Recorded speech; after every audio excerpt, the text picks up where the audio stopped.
Je vais conclure maintenant, en vous partageant cette belle histoire.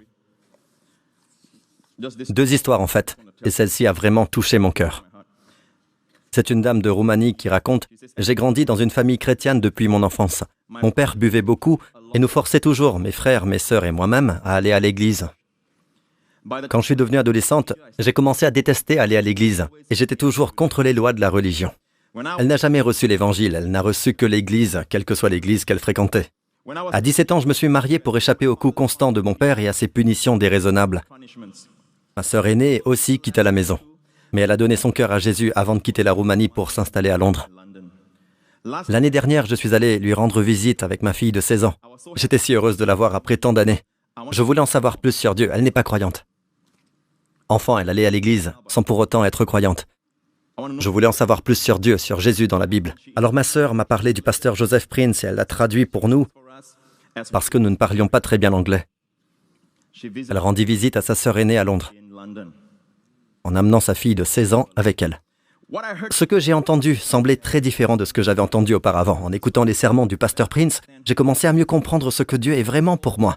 Ma sœur me donna aussi des explications plus claires. Grâce aux enseignements du pasteur Prince, mon cœur fut rempli de paix et d'amour. Et pour ceux qui pensent que l'évangile de la grâce produit l'immoralité, écoutez ceci, d'accord? Elle dit « J'avais l'habitude de fumer beaucoup, mais un jour, alors que je fumais, je me suis subitement senti très mal, et j'ai commencé à prier. » Elle n'était pas encore chrétienne, mais écoutait seulement mes sermons.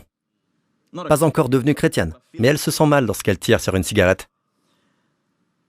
J'ai commencé à me souvenir des sermons que j'avais écoutés, et puis j'ai réalisé à quel point Jésus m'aimait. J'ai pensé que si je donnais ma vie à Jésus, je ne me sentirais plus aussi vide et triste parce que Dieu aime que ses enfants soient heureux et en bonne santé. J'ai partagé toutes ces choses avec ma fille et je lui ai demandé si elle voulait aussi donner sa vie à Jésus. À ma grande joie, elle a accepté le Christ elle aussi. J'ai également demandé à Jésus de m'aider à arrêter de fumer, car je n'avais aucune volonté, et il l'a fait. Le lendemain, je n'avais plus envie de fumer. Ce qui est étonnant, c'est que tout le monde pensait que j'étais perdu et ne pouvait pas vivre sans fumer. Maintenant, les gens pensent qu'elle est folle. Quand elle était vraiment folle, personne ne pensait qu'elle l'était.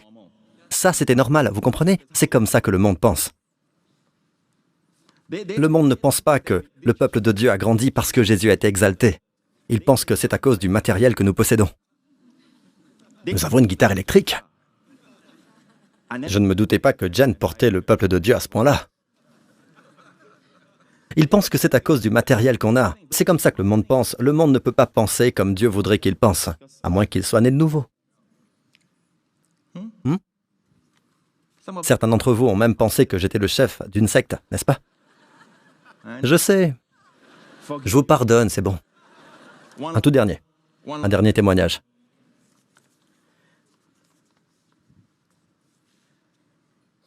C'est lequel déjà? Ah, très bien. Le voilà. Je voulais juste vous dire que ma famille, c'est-à-dire que mon épouse et moi, nous avons un jour dans la semaine où nous faisons sortir Justin, que ce soit dans un centre commercial ou quelque part, pourvu qu'il soit heureux. La semaine dernière, on a décidé de l'emmener à la plage. À la plage, nous sommes tombés sur une famille dont le mari travaille pour l'ambassade américaine ici. Et cela fait quelque temps qu'il fréquente notre église. Quelque temps seulement. Et elle a partagé un témoignage merveilleux. Les deux d'ailleurs, le mari et la femme. Et la mère aussi était là, ainsi que le beau bébé. Oui, j'ai eu l'occasion de le voir avec Wendy. Nous avons vu ce beau bébé. Et ils ont dit ceci. De John et Kalindi Pomales. Nous sommes de Porto Rico, mais nous vivons à Dallas, au Texas, où notre église vient d'ouvrir. Nous nous sommes installés à Singapour en septembre 2012 en raison du travail de mon mari. Avant de déménager à Singapour, j'ai fait 4 fausses couches.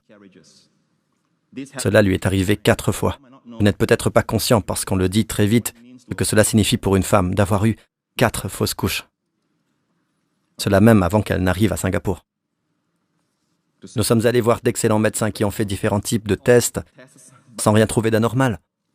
Nous avons visité l'église New Creation pour la première fois le 23 décembre 2012. Bien que venant de familles chrétiennes, nous ne connaissions pas la grâce jusqu'à ce que nous écoutions les sermons du pasteur Prince.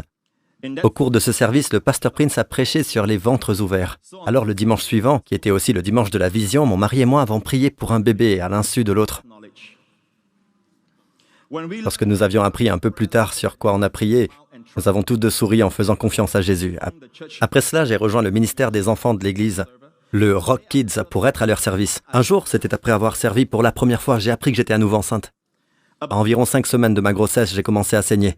Et tous ces moments malheureux me sont revenus à l'esprit. Mais cette fois, nous connaissions la grâce. Et nous avons prié.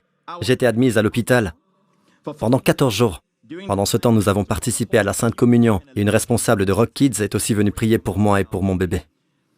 Elle a partagé beaucoup de choses, mais je vais passer sur les détails.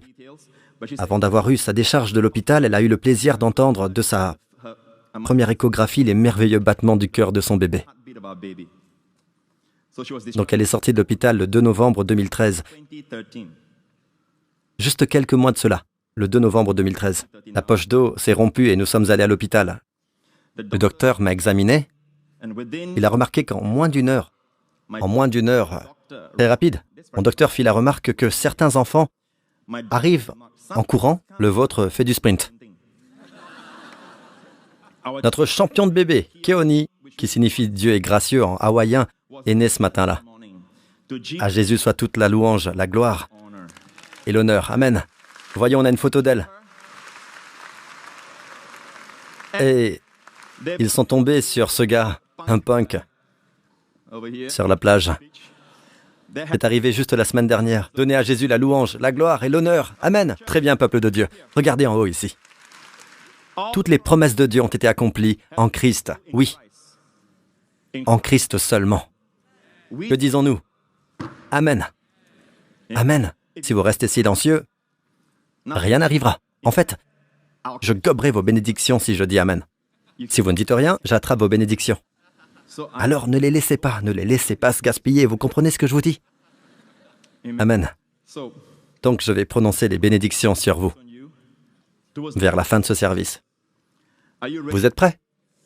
Et cette fois, je vais lire du livre de Deutéronome 28. Je vais plutôt le lire, ce passage de Deutéronome 28. D'accord? Très bien.